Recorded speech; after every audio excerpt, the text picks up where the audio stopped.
Hello बच्चों, आज की क्लास में हम लोग क्लास 6 यूपी बोर्ड के पृथ्वी और हमारा जीवन बुक, जिसको हम लोग ज्योग्राफी भी कहते हैं, उसके चैप्टर 1 हमारा सौरमंडल का क्वेश्चन आंसर करेंगे।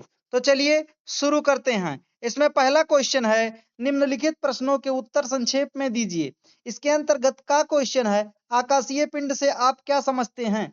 तो इसमें उत्तर में लिखेंगे, पृथ्वी से आकाश में दिखाई देने वाली सभी चमकती हुई आकृतियां आकाशीय पिंड या खगोलीय पिंड सेलेस्टियल बॉडीज कहलाती हैं। ठीक है, खगोलीय पिंड को अंग्रेजी में सेलेस्टियल बॉडीज कहते हैं। ठीक है, इनमें सूर्य, चंद्रमा, तारे आदि शामिल हैं।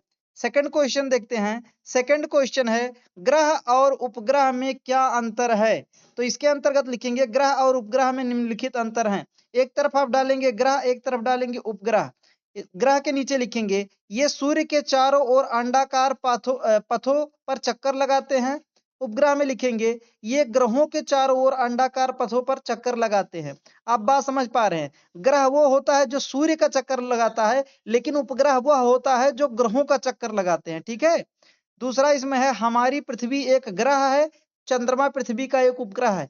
पृथ्वी ग्रह है क्यों? क्योंकि ये सूर्य का चक्कर लगाती है, लेकिन चंद्रमा उपग्रह है क्यों? क्योंकि यह एक ग्रह का चक्कर लगा रहा है। पृथ्वी एक ग्रह है और पृथ्वी का चक्कर लगाता है चंद्रमा, इसलिए एक उपग्रह है। ठीक है। तीसरा लिखेंगे, सौर मंडल में इनकी कुल संख्याएं 8 हैं। तो जो ग्रह है सौर मंडल में वो 8 है, और इसमें लिखेंगे सौर मंडल में इनकी कुल संख्याएं 64 हैं। ठीक है, तो उपग्रह सौर मंडल में 64 हैं। ठीक है। तीसरा क्वेश्चन है, यहां पर लिख उठा है प्यारे बच्चों गलती से कुडपर बेल्ट। ये कुडपर बेल्ट नहीं है, कुइपर बेल्ट है, आप लोग सही कर लीजिएगा। नेपच्यून के पास सौरमंडल के आखिरी सिरों पर एक तस्तरी नुमा विशाल पट्टी है, जिसे कुइपर बेल्ट या मेखला कहा जाता है। यहां भी कुडबर लिख उठा है, आप इसे सही कर लेंगे। इसमें असंख्य खगोलीय पिंड उपस्थित है, जिसमें कई बर्फ से बने हैं। धूमकेतु इसी क्षेत्र में आते हैं। अगला क्वेश्चन देखते हैं, निहारिका से आप क्या समझते हैं? तो इसके अंतर्गत इसका आंसर है, बिग बैंग की घटना के कुछ करोड़ वर्ष के बाद तारों और आकाशगंगाओं का निर्माण होने लगा। वास्तव में आकाशगंगा का निर्माण हाइड्रोजन, हीलियम गैसों तथा धूल कणों से बने विशाल बादल से के इकट्ठा होने से हुआ है। आकाशगंगा को बनाने वाले इन बादलों को निहारिका या नेबुला कहते हैं। ठीक है, अंग्रेजी में नेबुला कहते हैं, हिंदी में निहारिका कहते हैं। अगला क्वेश्चन है, आकाशगंगा किसे कहते हैं? हमारा सौरमंडल किस आकाशगंगा में है?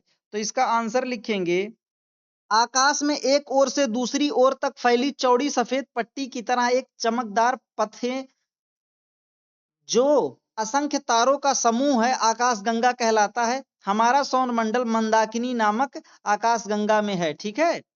अच्छा, आगे देखते हैं, सही जोड़े बनाइए। इसमें है, मंगल ग्रह के उपग्रहों की संख्या कितनी है? तो ये हो जाएगा 2।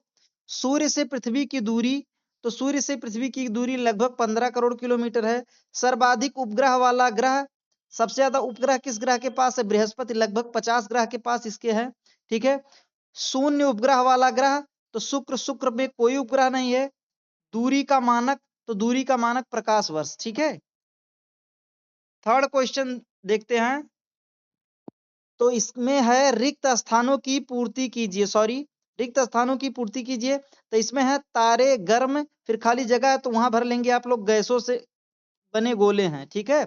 अगला लिखेंगे, हमारे सौर मंडल में 8 ग्रह हैं। ठीक है, 8 ग्रह है। ठीक है। हमारी पृथ्वी का एकमात्र उपग्रह चंद्रमा है। ठीक है। क्षुद्र ग्रह मंगल एवं बृहस्पति ग्रह के मध्य में पाए जाते हैं, तो आप मंगल और बृहस्पति भर लेंगे। लास्ट में एक क्वेश्चन है, यम को ग्रह की श्रेणी से क्यों हटा दिया गया, इसकी जानकारी प्राप्त कीजिए। ये आपको जनरली अपने कॉपी में नहीं लिखना होता है, लेकिन आप इसकी जानकारी रख सकते हैं। अगस्त 2006 तक यम हमारे सौरमंडल का 9वां ग्रह माना जाता था। यम यानी प्लूटो, नेपच्यून की कक्षा का यम यानी प्लूटो, जो यम है जिसको प्लूटो भी कहते हैं, वो नेपच्यून की कक्षा का अतिक्रमण करता था, यानी नेपच्यून का जो कक्ष था उसमें भी चला जाता था।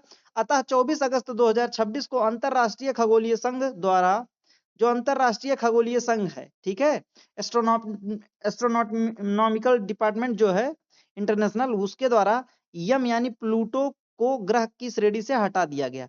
तो आई होप आप लोग इस चैप्टर के सभी क्वेश्चन आंसर को समझ गए होंगे। अगर आपको कहीं कोई प्रॉब्लम हो रही है तो आप कमेंट करके पूछ सकते हैं, मैं आपको कमेंट में उसका रिप्लाई दूंगा। अगर आप यूपी बोर्ड से पढ़ाई कर रहे हैं तो इस चैनल को सब्सक्राइब कर लीजिए, क्योंकि यूपी बोर्ड के क्लास 6 के सभी सब्जेक्ट के सॉल्यूशन मैं इसी चैनल पे लगातार आपको प्रोवाइड करा रहा हूं। आपको हर सब्जेक्ट का प्लेलिस्ट मिल जाएगा, आप उसे क्लिक करके देख सकते हैं और बाकी मन लगा के पढ़ते रहिए। मिलते हैं अगली क्लास में।